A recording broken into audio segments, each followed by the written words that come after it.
There are whispers, low, hushed, urgent whispers that echo beneath the stones of Sacred Heart Seminary. You weren't supposed to hear them, not ever, not unless you were one of them, not unless your name was already written in the ledger that no one admits exists. For nearly 2 decades they vanished, one by one, 20 men dressed in black, sworn to God but stolen in silence. No graves, no farewell, just polite church records that list missionary transfer or spiritual retreat, followed by nothing. But beneath the chapel floorboards, behind a wall that wasn't meant to be found, letters emerged, blood-stained, torn, hidden, pleas from boys, because that's what they really were, begging to be rescued from something ancient, ritualistic, and meticulously planned. This is not a ghost story. This is not folklore. This is evidence. And it's been buried by the Vatican for over 150 years. You are about to descend into a truth so dark, it didn't just get erased, it got excommunicated. What happened at Sacred Heart Seminary was not an accident. It was a design, a cold, precise mechanism built to extract something more valuable than life itself: obedience, surrender, and above all, silence. If you listen closely, you'll hear it. The chapel bell tolls, but no one pulls the rope anymore. It rings on its own, every year, on the same night, the same hour. One toll for every priest they took. Tonight, we begin the count. But understand this, once you know what they did, you can't unknow it. You're crossing a threshold, and on the other side, the world doesn't work the way you thought it did. There are no innocent institutions, no holy places immune to power, and the men who wear robes, sometimes they hide monsters beneath. This is the history the church won't teach. This is the past that bleeds into the present, and by the end of this journey, you'll start to see it everywhere. In every tempt, rule, every ritual, every structure that asks you to kneel. You were never meant to ask why, you were only meant to obey. But obedience has a cost, and at Sacred Heart, the bill came in blood. The town of Millfield, Illinois was built for forgetting. Tucked between wheat fields and abandoned rail lines, it barely registers on a map today. But in 1845, it was chosen, deliberately, not for its beauty or its soil or its proximity to Chicago. It was chosen for its distance from power and from scrutiny. It was a hiding place, a stage where one of the darkest plays in American religious history would be performed in silence, act by brutal act. Sacred Heart Seminary rose like a monolith from the earth, red brick, towering spires, arched windows that watched the prairie like sentinels. It was called a house of God, but underneath it, something older was buried. The land had been native sacred ground, long before the Catholic Church claimed it, long before the money changed hands. And what stood there before the seminary was not a church, but a circle of stone, a place of blood rites. When Father Walsh first arrived, he didn't bless the land. He burned it, quietly. No ceremony, just ash and silence. It was never consecrated. That's the part the church left out. They said he came from Ireland, that he studied at Maynooth, that he was a man of letters and virtue. But there are no records of Edmund Walsh before 1845, no baptismal record, no ship manifest, no university enrollment, only a single photograph kept in a sealed drawer in the bishop's archive, now destroyed in the 1911 fire that accidentally claimed half the seminary's historical records. In the photo, Walsh stands beside 2 other men, Thomas Murphy and Patrick O'Brien, all 3 dressed as clergy, all 3 smiling. And all 3, according to recently uncovered court transcripts from County Kerry, were suspected in the 1839 murder of a parish priest and the theft of over £300 sterling. They were never convicted. The case vanished, like the witnesses, like the records. Here's what you need to understand. Sacred Heart was never meant to educate. It was meant to harvest. The church needed American-born priests, yes, but not too many. And not the kind who ask questions. Walsh and his men weren't educators, they were handlers, recruiters. And behind the illusion of Gothic arches and Latin prayers was a machine built for obedience. The boys who entered were screened for something far more specific than piety. They were chosen for their ability to break without making noise. That's what this was always about. Not faith, not doctrine, but control. And if you think the church didn't know, think again. They funded it. They protected it. They still do. By 1851, the facade was complete. Sacred Heart Seminary had become a symbol, not just of Catholic resilience in hostile Protestant America, but of elite spiritual grooming. Bishops from Boston to New Orleans sent their most promising candidates to Illinois, believing the seminary to be a fortress of orthodoxy and virtue. But behind the stained glass, something else was happening. One by one, the boys were disappearing, always under cover of plausible explanations. A sudden missionary calling, a family emergency, a quiet mental breakdown that required indefinite retreat. The church accepted these stories without question, or pretended to, because it wasn't ignorance, it was collusion. What the church didn't say is that every single one of those young men came from wealth. Every one of them had something valuable to lose: land, bloodline, social leverage. And when they vanished, their families received carefully crafted letters, almost always written in the same hand, offering apologies, reassurances, and the promise of privacy during a difficult transition. Some families pushed back. One sent a private investigator. He was found dead 3 months later outside Galena, face down in a frozen river. The coroner ruled it suicide, but his wrists were broken. His notebook missing. His last known meeting was with a man posing as a traveling priest. Inside the seminary, fear began to bloom like mold in the walls. Students who once joked and prayed together now whispered in Latin, eyes darting to doorways.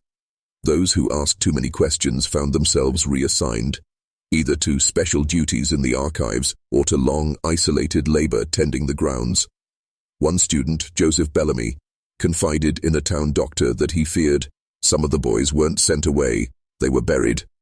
The doctor, shaken, made a written report. That report never reached the diocese.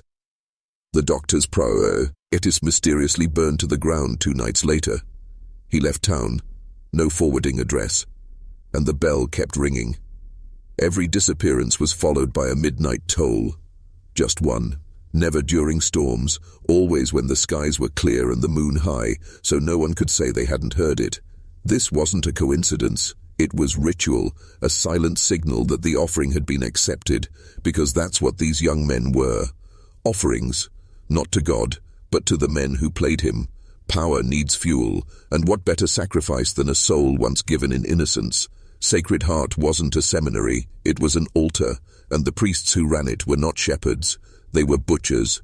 There was a locked room beneath the chapel. It did not appear on the original blueprints drawn by architect Patrick Keeley, nor was it mentioned in any correspondence between the seminary and the archdiocese. But it was real. Stone walls, iron door, a single cross carved upside down above the archway. The students called it the crypt. They weren't supposed to know it existed, but they heard things. Echoes, scraping, muffled prayers that didn't sound like Latin and didn't sound like prayer. And always the smell of iron, of damp wool, and something deeper, like incense and rot. It was Joseph Kennedy, the same student who first questioned Michael Brennan's disappearance, who claimed to have found the entrance. He said it was behind the sacristy, hidden behind a false wall that looked like part of the masonry. One night, while cleaning candle holders after Vespers, he heard a soft weeping, faint, almost childlike. It wasn't coming from the chapel above, it was coming from beneath. He pressed against the wall, hollow. With enough pressure, the stone gave way, revealing a descending staircase. Stone steps, slick with mildew, worn down in the center like they'd been used 1,000 times. He only made it 12 steps before he heard it. The voice. It wasn't human. He ran. The next day, he was gone. Walsh said he had suffered a mental collapse and had been sent to a cloistered monastery in Quebec. No one verified it. No letters came back. His belongings were burned. A warning. What was in that room? Years later, in 1909, a janitor performing renovations found the sealed door while removing debris from the flood-damaged basement. He opened it. Inside, bones. Dozens of them. Human. Many small, most broken. Some still wearing fragments of clerical collars and rosary chains. The door was resealed the next morning, and the janitor never worked again. His pension was revoked. His family threatened. But something happened that night. He told his son. The boy, 12 years old, grew into a man obsessed with the truth. And in 1943, that son tried to publish what he knew. The manuscript was rejected by every major press. He died in a sanitarium, raving about ritual machines and the men with the serpent eyes. The church called it madness. But if it was madness, why did they seal the room again with cement, holy water and salt? Because secrets are like fire. Left alone, they consume everything. But hidden, they smolder. Sacred Heart is still smoldering. By 1856, the disappearances had become predictable, not in timing. Those were always erratic, spaced just far enough apart to avoid suspicion from the outside, but in pattern. Always the same type of young man, always the same chain of events. The glowing praise from the priests, the sudden special assignments, the brief period of isolation, and then the silence. The absences were explained away with missionary work, mental illness, or family emergencies, but none of the families ever confirmed it, and no one who left Sacred Heart ever came back. There was a reason. The boys never left. They were taken. One student, Daniel Whitaker, began keeping notes. He wrote in code, afraid the priests might search his things. What little remains of that ciphered journal suggests a mind unraveling under unbearable pressure. He spoke of the red ledger that Father Murphy kept locked in a desk drawer, a book that contained not grades or prayers, but weights and measurements, notations beside students' names, height, blood type, muscle mass. Whitaker believed they were being selected like livestock. The entries weren't alphabetical, they were numerical, coded, inventory. Whitaker's last entry reads, "I heard it last night, the chant, not Latin, older, tongues I do not know. It came from beneath the floor of the chapel, and I saw the light, blue, not fire, something colder, something watching." He disappeared 2 days later. His family, a respected Protestant household from Springfield who had converted only recently, demanded answers. The church stonewalled them. A local sheriff tried to investigate, but was quietly reassigned. Within a year, the family had relocated out of state after their home mysteriously burned to the ground in the middle of the night. No survivors, no arrests, no investigation. There were rumors then, rumors that persist to this day, that the priests weren't just trafficking bodies but harvesting something else, something incorporeal, the soul, the will, some ancient force locked inside youth, purity or devotion, a force that institutions like the Church had sought for centuries, a secret passed from papal throne to hidden orders. They called it spiritum regnum, the breath of kings, the essence that made men rule and others kneel, and they believed it could be extracted. Not metaphorically, literally. Sacred Heart wasn't a failure of virtue, it was the fulfillment of an ancient design, one so old it predates the Vatican itself. This wasn't about God, it was about power. And what better disguise than priesthood? What better hunting ground than the innocent? What better laboratory than a seminary? Not all the rituals happened at night. That's the part that disturbs the most, the understanding that evil doesn't always come cloaked in shadows or spoken in cryptic tongues by candlelight. Sometimes it's performed under the guise of tradition, in daylight, in full vestments, with hymns echoing through stained glass. At Sacred Heart, some of the darkest rites occurred during ordination week, when the seminary would host bishops, dignitaries, and high-ranking clergy from across the Midwest. It was a spectacle. Processions, incense, recitations, kneeling boys, trembling with reverence. But beneath that pageantry was something far more sinister. In 1858, an unusually large number of visitors arrived, more than usual. Eyewitness letters from townsfolk describe black carriages with unmarked doors, men in scarlet robes who did not speak English, and others wearing symbols no one could identify. These were not local clergy, some weren't clergy at all. The town assumed they were European officials, they weren't. These men belonged to an inner circle, one not governed by Rome but tolerated by it. a fraternity older than the Jesuits, rumored to be the true architects of the Church's global influence. They didn't care about doctrine, they dealt in something else entirely: containment. That week, 3 students vanished. Publicly, only one was acknowledged: Thomas Ellery, age 23, who was said to have succumbed to tuberculosis. But his death certificate, recently unearthed, shows discrepancies: time of death blank. Body never viewed by family, cause marked only as unverified spiritual decline. The 2 others were never spoken of again.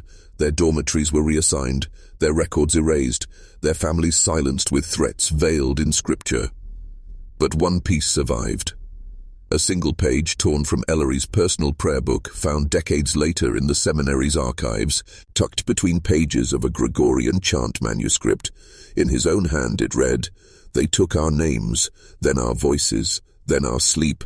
They drain us in pieces. I no longer dream. I only remember." And then, beneath it in trembling script, an ancient symbol, Ouroboros, the serpent devouring itself. That's when the patterns began to make sense.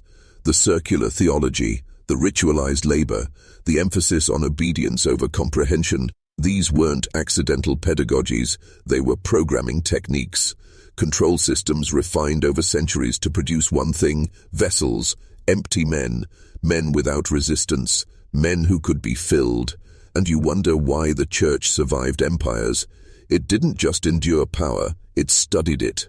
Comment below, "I see the Ouroboros." Comment it twice, that's how we lock it in: identity, memory, control. The Ouroboros wasn't just a symbol scribbled in fear, it was the blueprint.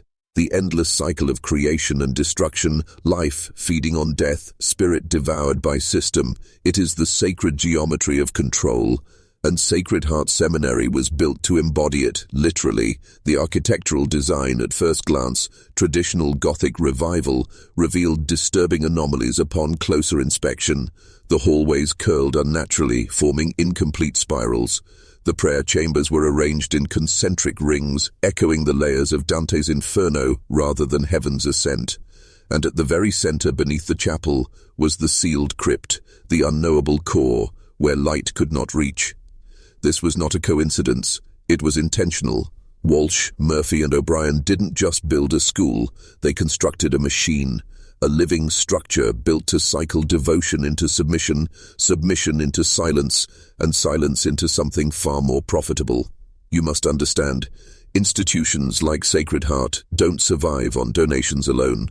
They survive on sacrifice, not the symbolic kind, not the spiritual platitudes offered during Lent. We're talking literal sacrifice. Disappearances were not failures, they were fees, paid not just to cover crimes, but to power something older, deeper, and far more insidious. Documents unearthed from the basement of St. Ignatius Church in Milwaukee, files never meant to be seen, refer to Sacred Heart under a different name: Domus Mundi, the House of the World. Within them, coded correspondences between mid-level clergy reference, the circle's harvest, and blood tithe metrics needed to maintain the veil. The veil. That's what they called the illusion, the lie presented to the public. The sermons, the rituals, the music, the robes, all of it carefully crafted theater designed to keep eyes from seeing what pulsed beneath. Because the worst thing you can do and do to a man is not to kill him, it's to make him serve without knowing what he's serving. And that's what Sacred Heart perfected: blind obedience. Most of the students didn't resist, not because they didn't feel something was wrong. They did, but the programming worked. When you wake at 4:30 a.m. every day to pray, eat in silence, speak only when permitted, and confess even your thoughts, your soul begins to fracture, your identity dissolves, you become compliant, hollow, and that hollowness, that's what they wanted, because in the void, they could plant something else. This isn't religion, it's engineering, and the men who built Sacred Heart weren't priests, they were architects of the machine. They told the world it was a seminary, a place to shape men of God, but what Sacred Heart really produced were vessels, obedient, hollow, prepared for occupation, because once you drain a man of his will, of his ability to question, to resist, you create space. Space for what? That's where the truth becomes unbearable. Inside the Vatican archives, those black stone vaults buried beneath Rome, there is a folder known only to a handful of men, Corpus Nullius, the body of no one. It contains sealed testimonies, never released, never meant to be opened. One document, dated 1859, references interior possession phenomena among seminary candidates at Sacred Heart, not demonic possession. That would be almost too simple. This was something colder, more precise. A transference.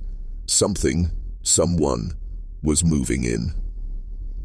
One survivor, if you can call him that, emerged decades later under a different name.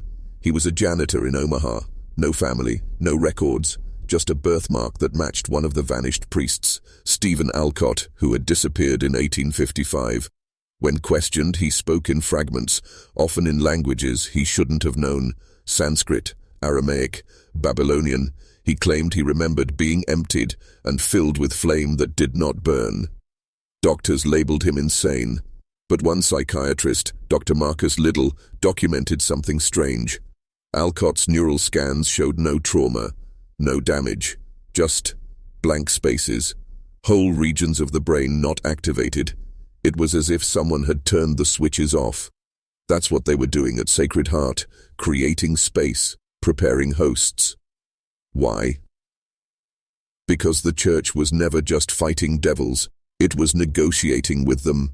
Ancient intelligences, pre-human, not horned caricatures, but entities of pure hierarchy, order-obsessed, emotionless, mathematical in their cruelty. And these entities didn't need followers, they needed bodies. Sacred Heart was the bridge, the pipeline, a sacred machine designed to summon through silence and obedience what blood and invocation alone never could. And it worked. The bell that rang each year wasn't just ritual, it was announcement, permission granted, door opened. So ask yourself, why did the Vatican seal the records for 150 years? Not to protect the priests, not to protect the church, but to protect you. Because if you knew what had crossed over, what still walks beneath the ruined foundation of Sacred Heart, you wouldn't sleep. You wouldn't pray. You'd run. By the early 1860s, the machine had matured. Sacred Heart wasn't just producing hollow men, it was feeding on them. The frequency of disappearances rose, 2 in one season, then 3. And yet the church grew silent. No public inquiries, no outcry. The diocesan newsletters mentioned nothing. It was as though the missing men had never existed, and that was the point. Not just to make them vanish physically, but historically. If memory is the last thread of identity, then erasure is the truest form of death. These men weren't just murdered, they were deleted. But not all memory could be scrubbed. In 1861, Father Anton Laszlo, a Hungarian Jesuit with a reputation for unorthodox theology, was quietly sent to Sacred Heart to assist with spiritual discernment. In reality, Laszlo was a Vatican spy. He had been watching Walsh, Murphy, and O'Brien for years, tracking anomalies across multiple dioceses. He believed they were part of an underground order within the church, one that did not answer to Rome, but to something older, something buried in the desert texts, something unearthed beneath Solomon's temple. Laszlo's journal, discovered in a safe deposit box in Vienna after his death, reads like the ravings of a man haunted by something no theology could explain. He writes of a hidden chamber beneath the seminary, a second one, deeper than the crypt. He called it the room without angles. Inside, no shadows were cast. Light bent unnaturally, sounds repeated in reverse. He reported symbols etched in a language that predated Hebrew, pulsing faintly with what he called intelligent frequency. He writes, "They are not demons, they are architects. They design hierarchy the way spiders spin webs, beautiful, precise, and fatal. Their presence is not felt with the heart, but the spine." Laszlo's last entry ends mid-sentence. His body was found hanging from the bell tower. Officially, a suicide, but his hands were broken, and his tongue had been removed. The seminary closed the next year, 1862, officially due to declining enrollment, but the real reason was simpler. The system had served its purpose. The final shipment, 3 students was never logged. Their names never appeared in church records. But their families received unsigned letters postmarked from Chicago. The same handwriting, the same message. Your son has been called to a higher purpose. Rejoice in his sacrifice. Sacred Heart had become the template, and once the machine proved it could function, it was time to replicate it. They didn't destroy the design, they franchised it. After Sacred Heart was shuttered in 1862, the church claimed it was due to financial strain and rural isolation. But internally, correspondence between Vatican officials painted a far more calculated picture. The words, "containment successful," appear more than once. What needed to be contained? What had they awakened beneath those chapel stones? You see, Sacred Heart wasn't dismantled. It was transferred. The architectural plans, the administrative protocols, even the curriculum, were all sent, sealed, to a new seminary in upstate New York. St. Lutheran's, built atop a former Masonic site. The design was nearly identical. A central chapel, a concealed crypt, a circular dormitory plan based on Renaissance memory palaces, the same funding families, the same architectural anomalies, even the same 3 bells, tuned to frequencies no human ear can distinguish from Gregorian chant. But something changed in the model. They had learned from Sacred Heart. The vanishings had drawn too much attention, too many cracks in the veil. At St. Lutheran's, the disappearances didn't stop. They just stopped being noticed. Records were never made.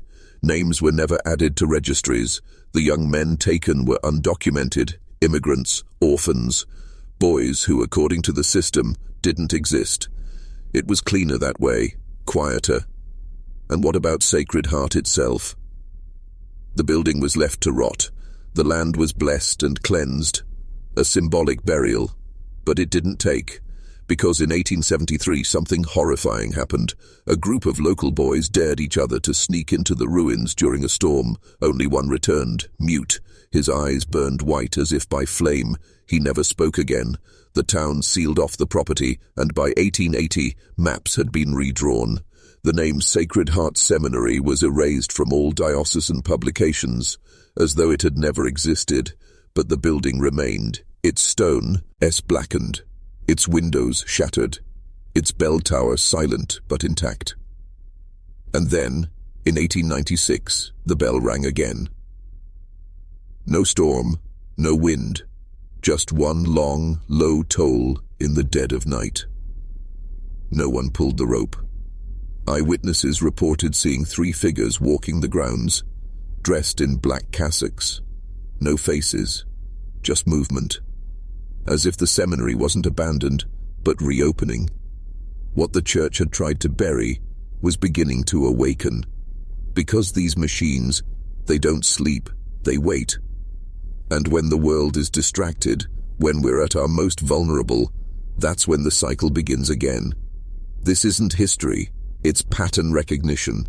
It always begins the same way. Purity, sacrifice, obedience. The cycle feeds on these virtues, twisting them into tools of control. What Sacred Heart proved is that once the structure is built, the machine runs itself. The rituals don't need meaning. The symbols don't require understanding. All they need is participation. You kneel, you chant, you confess, and you feed the system, because your belief becomes the currency. Your silence becomes the offering, and slowly, the machine grows stronger. In 1904, a team of Jesuit archivists attempted to catalogue suppressed seminary records from the 19th century. They were working under direct orders from Pope Pius X to identify spiritually dangerous anomalies. Among the files marked for destruction was a black-bound ledger from Sacred Heart labeled Ad Omnia Oblivionem, to all oblivion. Its pages were blank, at first, but under ultraviolet light, words appeared, names, dates, coordinates, and something else, strange diagrams, geometric glyphs not found in any known language. One archivist recognized a sigil that matched markings found at a dig site in Turkey, just miles from Göbekli Tepe. The Vatican shut down the project the next day, but a single page survived, smuggled out by a young archivist named Paolo Serretta. He later mailed it to a professor at the University of Bologna, with a handwritten note. The church has no idea what it unearthed in Illinois, or maybe it always did.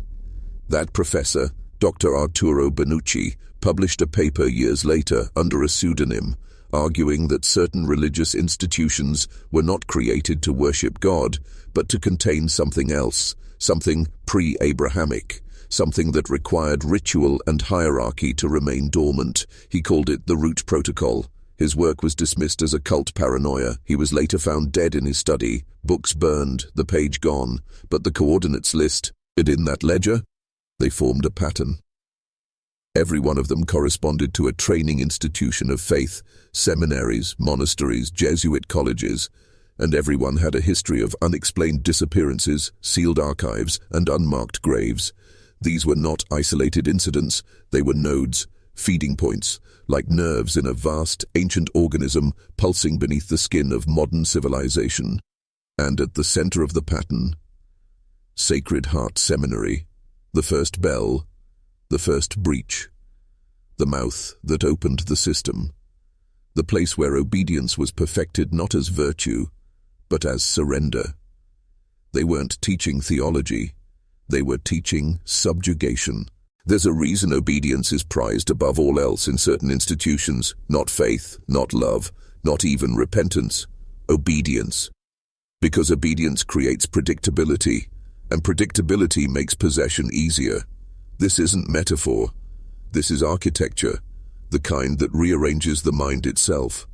At Sacred Heart, students weren't just taught scripture, they were reshaped. Every aspect of seminary life was engineered to strip individuality layer by layer. Waking at the same hour, praying the same words, walking the same paths, silence at meals, Latin recitations, weekly confessions not of actions but of thoughts. Even sins never committed had to be named aloud, because it wasn't about cleansing the soul, it was about mapping it. The priests weren't listening for forgiveness, they were listening for fractures, points of weakness, entry. In 1912, a private investigator named Clarence Dowell began researching seminary disappearances across the Midwest. He had no interest in religion. His brother had simply vanished from a Jesuit college in Indiana, and Dowell refused to believe the official story.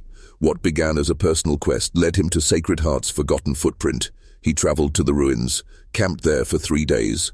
On the 4th, he left in a frenzy, paranoid and raving. He told a local reporter that the building still breathes, that he had heard it whispering behind the walls. He carried with him a notebook, scorched down the spine, filled with sketches, diagrams of tunnels that spiraled inward beneath the chapel. The inner coil, he called it. That notebook now sits in a museum vault in Des Moines.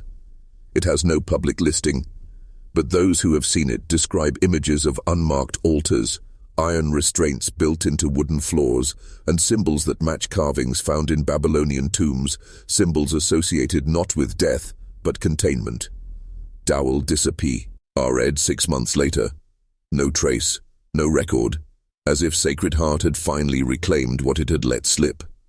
This is how the machine works, not by brute force, by quiet erosion. It doesn't break you, it wears you, until the voice you hear in prayer is no longer your own, until your dreams are not dreams at all, but instructions. And the moment you obey without question, the moment you kneel without doubt, that's when it moves in, that's when the vessel is complete, and the church, with all its incense and Latin and golden robes, it's not hiding the monster. It is the monster, disguised as sanctuary. They built churches to look like fortresses for a reason. Stone thick enough to mute screams, towers high enough to watch every approach, basements deep enough to bury truth under 1,000 candles of silence. Sacred Heart wasn't unique in that. It was just the prototype, a spiritual refinery, a conversion plant, not of faith into salvation, but of men into instruments. In 1921, Father Malcolm Keene, a Jesuit-trained exorcist from Boston, was dispatched quietly to the ruins of Sacred Heart by Vatican emissaries. His task was not to investigate, but to seal. He believed the seminary to be cursed ground. He brought with him 3 monks, salt from the Jordan, and a relic said to contain bone fragments of St. Cyprian, the sorcerer turned martyr. What they found when they arrived was not an empty building. Keen's personal journal, confiscated but later leaked, tells of their first night in the chapel. The altar, untouched for decades, bore fresh ash. The pulpit had been moved, and deep behind the organ loft, in a sealed room that didn't exist on any blueprint, they found the bones of 13 young men arranged in a circle, each skull engraved with the sigil of the Ouroboros. This wasn't murder, it was ritual choreography. The monks burned the remains, salted the doorways, recited the full litany of saints until their voices broke.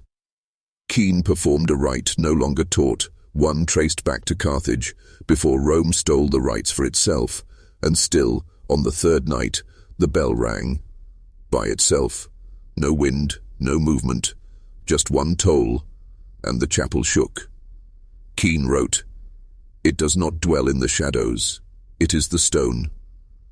They left that night, abandoning the mission. The Vatican erased the attempt, claimed it never occurred, and within a year, Father Keen was committed to a sanitarium outside Lyon. He died with his tongue nailed to his chest, his own doing, according to the final report. The relic he brought was never recovered. And Sacred Heart? It still stands. Half swallowed by prairie now, but the bell tower is intact. Locals say they hear it during thunderstorms, and sometimes, not thunder, but chanting rolls across the fields, in no known language, in perfect rhythm. Because it's still active, the machine never broke. It simply grew quiet, and men still go missing. Priests, students, drifters. The machine only sleeps, until it's hungry again. The hunger isn't random, it's timed. Like the liturgical calendar, the machine operates on a rhythm, a dark litany hidden beneath feast days and saints' names. Every 9.3 years, like clockwork, a triad of vanishings, always 3, never 2, never 4. Why? Because the design is not spiritual, it's mathematical. Triangulation, alignment, the creation of spiritual vectors through blood, obedience, and silence. In 1930, a Vatican mathematician, yes, they have those, named Father Lucien Arendt published an internal thesis titled Trinitas Obscura, or The Dark Trinity. It mapped instances of ecclesiastical anomalies across 2 centuries. When plotted, they formed geometric patterns, non-Euclidean in nature. Angles that shouldn't exist in real space. Angles described in ancient Kabbalistic texts and echoed in the impossible geometries of early Mesopotamian ziggurats. At the center of the pattern, Sacred Heart Seminary. Arendt argued that the Church, intentionally or not, was being used to construct a lattice, a network, not to spread faith, but to build something that required suffering in a specific shape. 3 disappearances, 9 years, a bell tower that rang not on the hour, but according to lunar precession. He concluded that the Church was not the architect, but the instrument, a vessel being used by a force older than Scripture, older than blood. The Vatican seized his work within 48 hours. Arendt was defrocked, declared mentally unstable, and sent to a cloister in Malta. But his final letter to a colleague in Prague contained only 3 words. It is breathing. And it was. Because in 1939, 3 students from a Jesuit college in St. Louis vanished during Holy Week. Same pattern, same profile. No bodies, just personal items, left behind in perfect order, as if they had simply stood up and walked into the void. All 3 had connections to Sacred here, aid through bloodlines, distant cousins of the original class of 1847. You see the design now? The machine doesn't just consume, it calls. Blood remembers. Lineage answers. These rituals weren't random acts of cruelty, they were maintenance, the price paid to keep the veil intact, to keep the doors just barely closed, and the Church paid it willingly. Not because they were evil, but because they were afraid of what happens if the machine stops. Because once it stops, it wakes up. The moment you begin to see the pattern, something inside you resists. That resistance isn't fear, it's programming, a defense mechanism, installed not by God, but by systems that were built to protect themselves from inquiry. You've been conditioned to recoil from the forbidden, to retreat behind phrases like faith, mystery, or God works in mysterious ways. But mystery is not divinity, it's obfuscation. And the ones who built the machine at Sacred Heart, they depended on that confusion. In 1948, the FBI briefly opened an inquiry into a series of disappearances across 4 Midwest seminaries. It was filed under religious cult trafficking operations. The agent assigned, Joseph M. Carver, was not a man of faith. He was a man of war, OSS veteran, counterintelligence, a mind sharpened for subversion and structure. What he found, buried beneath miles of silence, was a lattice of movements. Students transferred with no origin, priests reassigned without records, dioceses absorbing new blood with no background. It was a shell game, but the pattern remained. Every missing man had, at some point, been within 90 miles of Sacred Heart. When Carver attempted to subpoena the Diocese of Chicago for archives, the order was overruled from Washington within days. No explanation, no appeal. He was reassigned to an office in Montana and died 1 year later in what was labeled a hunting accident. His case files were shredded, but his private journal, smuggled out by a sympathetic clerk, survives in fragments. He wrote, "There's no cult. There's no rogue cell. The institution is the cult. The structure is the vessel. This isn't corruption. It's design." You may think this is ancient history, that such things couldn't happen now. But they are happening now. The institution simply evolved. No more stone towers or chapel bells. Now it wears a smile, holds a microphone, streams on SN, Sunday morning. But the shape is the same, the symmetry, the unearned authority, the spiritual obedience weaponized as social control. The priests may wear sneakers now, the architecture may be digital, but the machine is alive. It feeds differently, slower, smarter, and it's already looking for new vessels. If you've listened this far, you're not one of them. You're seeing it, feeling the veil thin, and that's why I need you to pause right now and comment. The altar is hollow, the altar is hollow, twice, word for word, to break the chain, to lock in the fracture, because the moment you speak truth back into the system, it can no longer use you. You commented. That means something broke inside the architecture, something subtle, something final, because language has power, and when spoken in defiance of control, it becomes a weapon. The system fears that, truth wrapped in intent.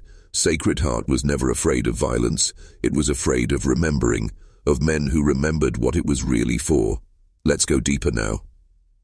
In 1957, a private group of lay Catholics began an underground investigation into seminary disappearances. They were called Vox Obscura, the voice from the shadows, not ex-priests, not mystics, just men who had lost sons, brothers, fathers to the silence. They operated in secrecy for decades, posing as archivists, donors, journalists. One of them, a man named Ellis Thorne, broke into the ruins of Sacred Heart on All Souls Day, 1963. What he found was not decay. It was maintenance. Bookshelves recently dusted, candles used and replaced, a single bowl of still warm water resting beneath the altar. The place was not abandoned, it was paused.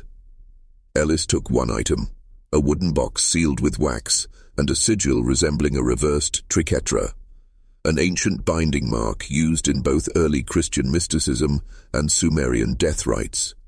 Inside the box, a stack of parchment pages, fragile and crumbling, each bearing the same phrase in different handwriting, different languages. We were opened. It is inside. Greek, Aramaic, Latin, Coptic, even one in modern English. Each page signed only with a first name: Michael, Thomas, Alaric, Raphael. These weren't letters. They were confessions, written by men after the process, after they had been taken. You begin to see it now, don't you? Sacred Heart wasn't a singular horror. It was a ritualized interface, a method of conversion that had nothing to do with faith and everything to do with occupancy. Just as a home must be cleaned before it is sold, so must the human vessel be emptied before it is used. And the church was simply the contractor, the cleaning service, performing rites that sounded holy, but were actually erasures. You didn't confess to be forgiven, you confessed to be vacated. This is the technology of ancient powers, not computers, not wires, but obedience, ritual, and blood memory. And if you think that technology isn't still active, ask yourself why the church still trains men in total isolation, why its greatest secrets are still kept in dead languages, why its archives go 7 levels below the Vatican Library, because Sacred Heart was only the first gate, and they're still building. You're probably wondering now, why the church? Why religion at all? Why not governments, armies, or banks? The answer is disturbingly simple, because belief bypasses logic. Because when a man believes, truly believes, he doesn't just obey, he offers his time, his body, his children, his secrets, and most dangerously, his consent. No military on earth has ever commanded as much loyalty, as silently, as a priest behind a pulpit. And Sacred Heart was not a place of worship. It was a forge for that kind of man.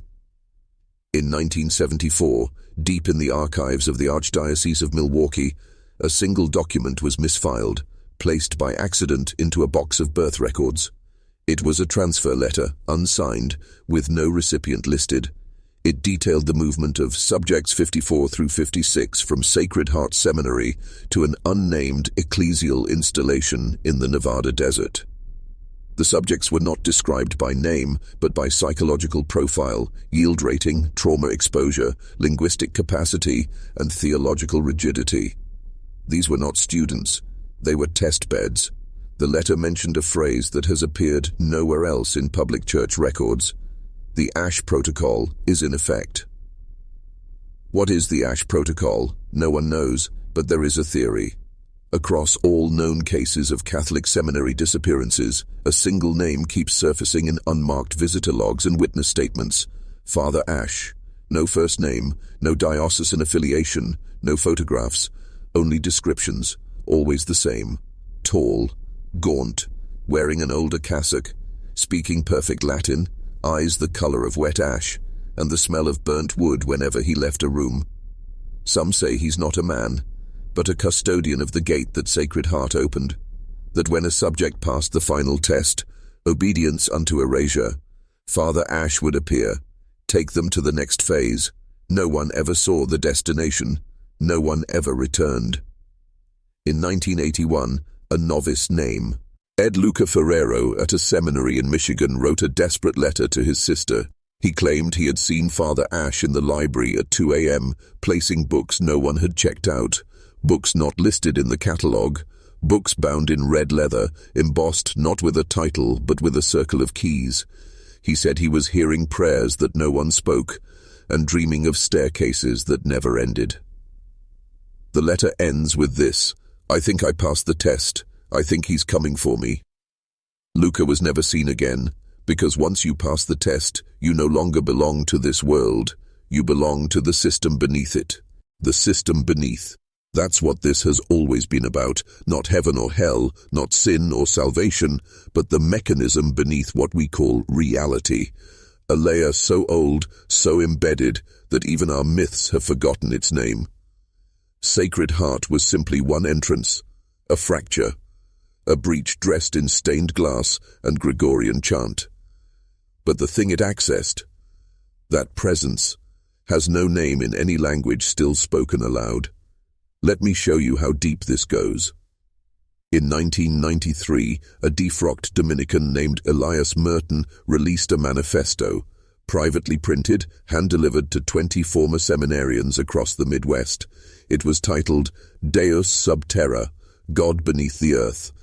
He claimed to have uncovered a pattern in the oldest Catholic manuscripts, hidden annotations only visible under specific alchemical treatments. They weren't theological notes, they were coordinates, spatial alignments, pressure points in the crust of belief. Merton proposed that cathedrals weren't just places of worship, they were containment fields. that each was constructed atop an ancient entrance, sealed not by stone but by obedience, ritual, and the blood of the willing. Sacred Heart, he believed, was the prototype for the American expansion of this system, a new node in an old network. And once the system activated, certain chosen sites became conduits, gateways for intelligences so vast, so disembodied, that they required human belief to take shape. The Church knew, of course it did. Not every priest, not every bishop. But the architects did. The ones who built the seminaries, who designed the rites, who insisted Latin remain the sacred tongue long after it stopped being spoken. Why Latin? Because it was dead. And dead languages can't evolve. They can only be repeated. And repetition is how you keep a door open. Merton disappeared 2 weeks after the manifesto circulated, but not before mailing one final page to an anonymous journalist in Kansas City. That page was a floor plan, not of Sacred Heart, of a different structure, circular, symmetrical, identical in design, but labeled 1996, Project Vestibulum, under DC. A new seminary? No. Worse. A node beneath the U.S. Capitol building. You thought this was just religion. You thought it was just faith. But faith was the bait. Obedience was the key. And the Church? The Church was never the guardian of God. It was the handler of the gate. If this was only about the Church, it would be easier to dismiss a single institution, a corrupted body. But what Sacred Heart reveals, what all these disappearances, symbols, and silences scream, is that the Church was just the first layer, the front-facing mask. Behind it was something older, something that didn't wear robes or crosses, something that used whatever mask the era provided. Pagan temple, Roman Senate, medieval throne, Jesuit seminary, or, in our time, the polished podiums of secular authority. In 2001, after the post-9/11 intelligence expansion, a classified project was initiated by a joint Vatican-CIA task force. Yes, you heard that right. The file was titled Operation Vigil Altar. Officially, it was a cultural preservation effort to protect ancient religious artifacts from destruction in global conflict zones, but buried in the metadata were requests for biometric scans of monastic remains, skull plates, jaw structures, DNA sequencing of clergy buried beneath 19th-century seminaries. Why? Because they were looking for patterns, physical anomalies, markers that didn't appear in the general population.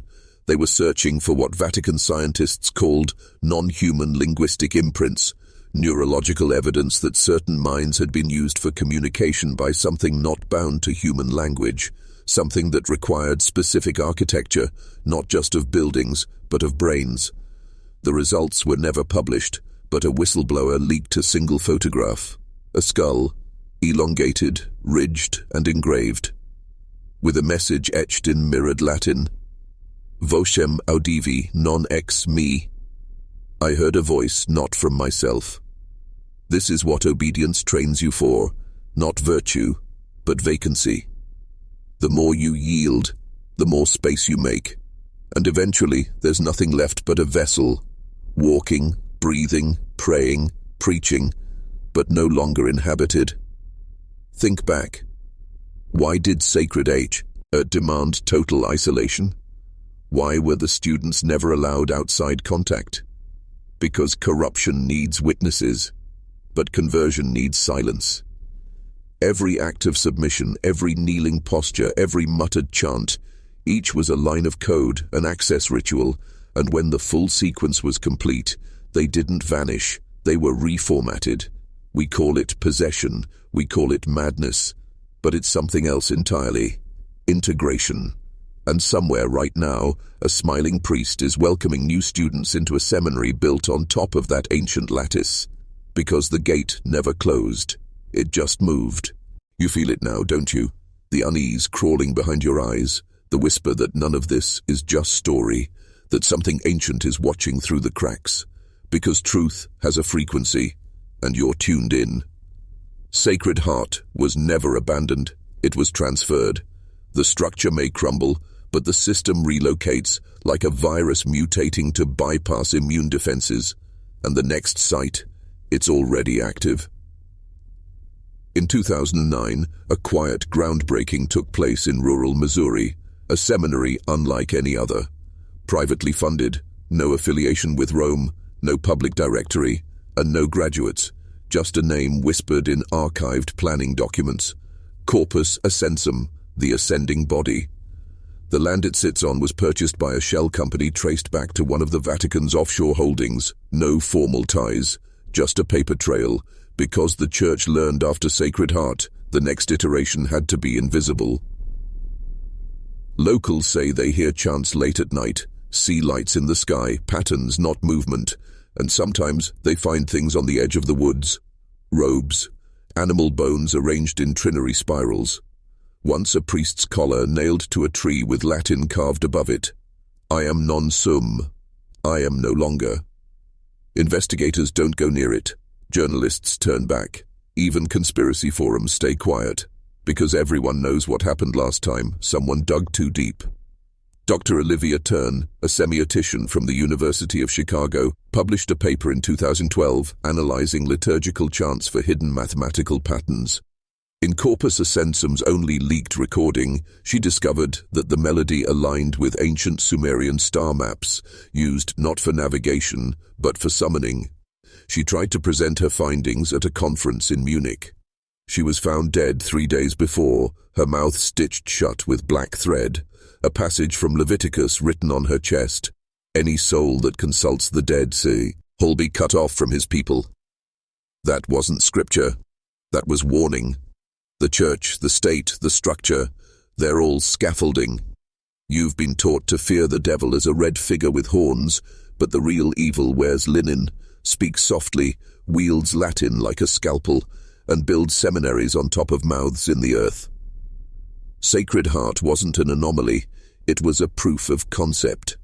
And if you think they're done building, if you think the altar is cold, ask yourself why the prayers still echo at midnight, when no one is inside. There's a point in every descent when the floor stops feeling solid, when you realize the steps you've been walking weren't built for your feet, they were built for your surrender. That's where you are now. Past the point of return, past the threshold of comfort. You're seeing it fully. Sacred Heart was just the opening chord in a symphony of engineered silence, a ritual of misdirection, and its resonance has never stopped vibrating. In 2017, a Freedom of Information Act request accidentally released fragments of a Department of Defense research memo titled Reverent Vessel Conversion Potential, Midwest Facilities Report. It detailed the psychological profile of optimal male subjects aged 18 to 27 with high theistic indoctrination and limited external familial ties. Translation: they were mapping young men, isolated, obedient, devout, as the perfect substrates for non-visible influence. But that's not what makes this terrifying. The final page of the memo includes a scanned photograph, grainy, grayscale, enhanced in places. It's of a group of 7 seminarians standing in front of a brick building with Gothic windows and a rusted bell tower. And behind them, between the shadows, is a tall figure, not standing, levitating, no facial features, no expression, just the outline of robes, hands extended, fingers too long, and a hole where the heart should be, not torn, not damaged, designed. The memo is dated 2016. The building in the background, a restored wing of Sacred Heart Seminary. They're still using it. You've probably been told evil hides in darkness. That's a lie. It hides in light, in hymns, in crosses, in institutions that claim purity while trading souls like currency. The ones who vanished didn't die. They were processed, transmuted. Their silence isn't absence, it's containment. You want proof? Look at the new priests. Look in their eyes. They don't blink like men. They recite but never speak, smile but never feel, because their vessels are shared, their minds once full of conviction, now humming with something else, something that doesn't pray. It remembers and waits. And every Sunday when the bells ring, you think it's tradition. It's not. It's the pulse of the system, a ritual heartbeat. And the next generation?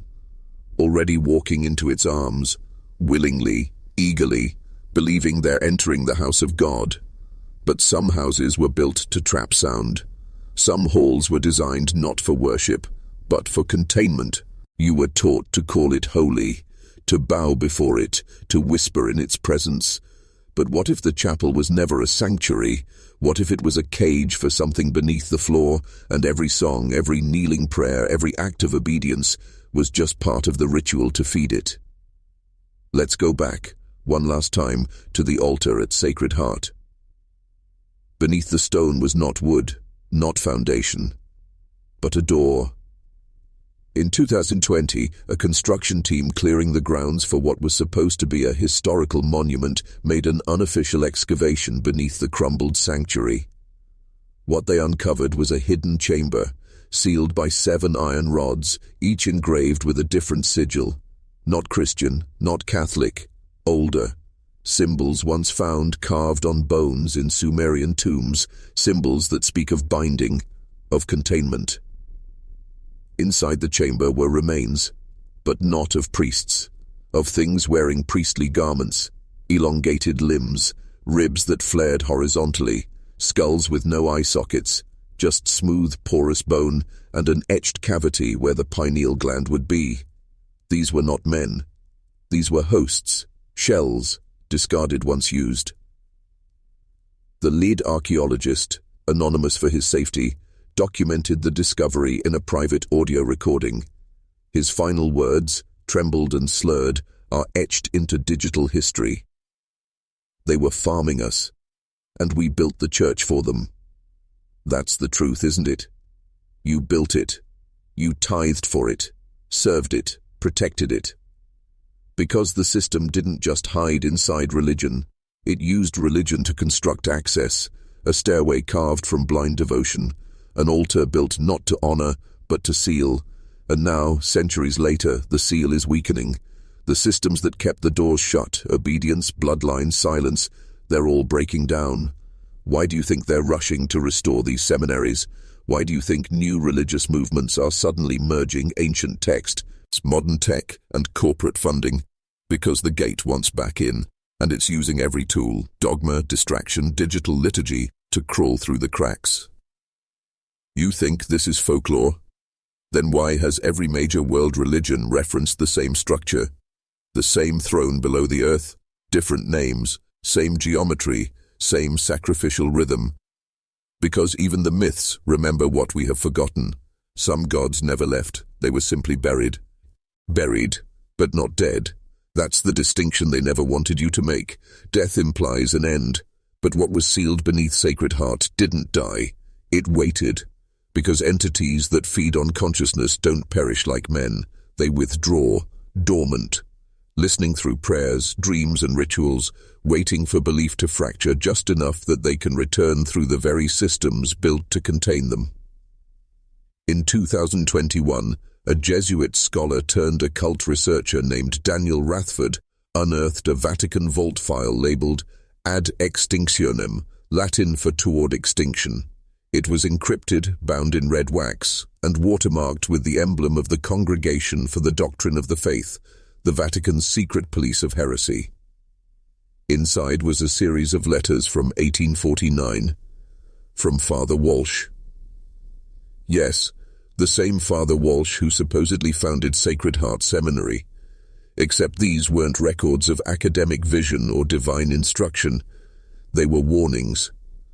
Desperate, frenzied appeals to Rome, begging them to destroy the grounds, to burn the foundation, to scatter the students. He claimed he had uncovered an intelligence in the stone, a voice speaking through the architecture, a presence older than Eden, speaking not in commands, but in equations of obedience. He wrote, "It speaks in sequences, in liturgies of silence. We thought we were priests, but we were architects for something else. Something pre-linguistic. It does not need worship. It needs patterns." Rome never responded. Because the institution had already made its choice, the silence wasn't ignorance. It was collaboration. The same church that claims to protect your soul saw in Sacred Heart a technology of control so complete, so enduring, that it couldn't be destroyed, only scaled. And scaled it was. After Sacred Heart, similar seminaries popped up across the country with identical blueprints, each on fault lines. Not geological, but psycho-spiritual, places where belief runs dense and directionless, and every year a few more vanish, not into death, not into the wilderness, but into function. Because once the altar takes you in, once the architecture of obedience rewrites your neural code, you don't disappear. You become a node, a transmitter of the will beneath the altar. You walk, you preach, you smile, but you're not you anymore, and the thing wearing your skin, it's building again, and build it has. You see, Sacred Heart was just the first transmission, a signal, a calibration of obedience across flesh and stone, but the blueprint didn't stay buried in Illinois. It replicated, quietly, efficiently, through every institution that worships structure over spirit, ritual over truth, obedience over inquiry. It entered universities, government labs, secret fraternities, corporate think tanks, and in every case it wore a mask. Not a devil's grin, but the face of order, of discipline, of clean hands and clear eyes. But beneath those eyes, the same silence that echoed beneath the chapel floors. Let's talk about the Nether Index, a classified project created by DARPA and Vatican black operatives in 2006. It was supposedly built to monitor global religious sentiment, but its true function? To map psycho-spiritual thinning zones, regions where collective belief had weakened the barrier between consciousness and other frequencies. They discovered something horrifying.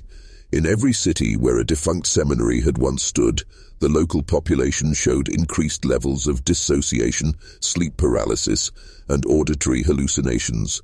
Not post-trauma, not illness. Residual contact. The records showed that the strongest signal came from a place near Baton Rouge, Louisiana, an abandoned Jesuit retreat center shuttered since 1973. A field team was dispatched. What they found wasn't a building. It was a mouth. A cavity in the earth surrounded by fractured stone, shaped in a perfect octagon, 8 points, 8 angels, 8 iterations of the human template, and in the center, an object, not a relic, not a book, but a mirror, black, polished, and ancient, etched with the same reverse triquetra found beneath Sacred Heart. One agent stared into it too long. He had to be restrained. He kept whispering over and over, "It knows my name now. It's remembering me." They sealed the chamber, or so the report claims, but the mirror was never catalogued, never archived, because it wasn't meant to be studied. It was meant to be installed. Do you understand now? This isn't about the priests. It's not about Catholicism or even religion. It's about infrastructure, spiritual scaffolding across generations, hidden behind sacraments and statutes. And you've been living in its shadow your entire life. The silence you hear when you kneel to pray, that's not God. That's the hum of a system waiting for your next act of surrender.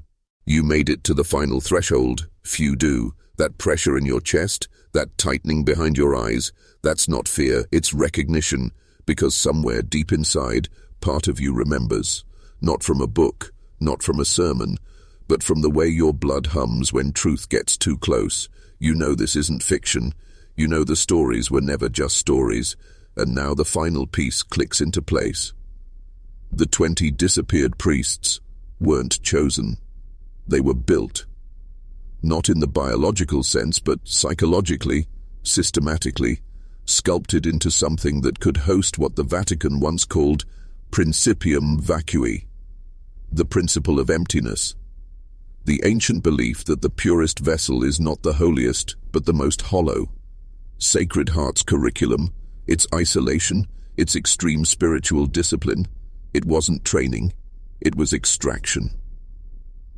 Piece by piece, the personality was worn down until nothing was left but obedience. And when the vessel cracked wide enough, what poured in wasn't God. It was the echo beneath the altar. It had waited generations for the correct sequence of minds, and it found them. You still think this ends with Sacred Heart? Then explain why, in 2023, an anonymous hacker leaked classified Vatican files onto a deep web server named only Theorable. Among them, a ritual diagram titled Communio ex ossibus, Communion from the Bones, a global map of churches, seminaries, and seemingly secular structures, all connected by ley lines, forming a perfect enneagram across the continental US. The center of that shape, the exact coordinates of the original Sacred Heart altar. They were never hiding the epicenter, they were protecting it, because beneath that soil lies more than history. It lies design, a sacred geometric construct meant to summon, not sanctify, and each vanished priest was a living component. The 20 weren't abducted, they ascended, and their voices, their minds, woven into the chant that keeps the gate humming. And now, it's humming louder. The rituals have gone digital, the obedience has gone algorithmic, the prayers are scripted as policies, and the altars are hiding in think tanks and NGOs. You are already in the system, but if you've made it this far, you are no longer asleep. Type in the comments, "The altar remembers me." The altar remembers me. Say it twice. Let the system see you. Let the echo mark you. Because now, you're not a witness, you're a threat. And threats don't pray, they awaken.